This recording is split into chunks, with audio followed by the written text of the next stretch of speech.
السلام علیکم، آپ دیکھ رہے ہیں کے نیوز ایچ ڈی۔ میں ہوں حارث علی شاہ گیلانی۔ خبر شامل کرتے ہیں عارف والا سے ہمارے نمائندے شفیق پھول کی رپورٹ کے مطابق عارف والا پریس کلب کے صدر بابا صحافت علامہ محمد انیس بٹ کی یاد میں بیاد علامہ محمد انیس بٹ کے عنوان سے بلدیہ ہال عارف والا میں ایک تقریب منعقد ہوئی، جس میں پاکستان بھر کے صحافیوں نے شرکت کی۔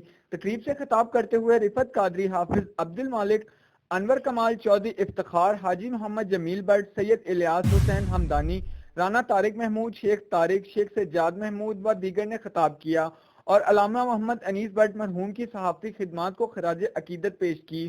تقریب میں حاجی محمد شفیق پھول، محمد انعام بٹ، عباس علی عارفی اور بابا جاوید اقبال سمیت دیگر صحافی، سیاسی، سماجی و اہم شخصیات نے شرکت کی۔ تقریب کے آخر میں علامہ محمد انیس بٹ کے بیٹے محمد عباس بٹ کی دستار بندی بھی کی گئی اور مرحوم کی روح کے ایصال ثواب کے لیے خصوصی دعا کی گئی۔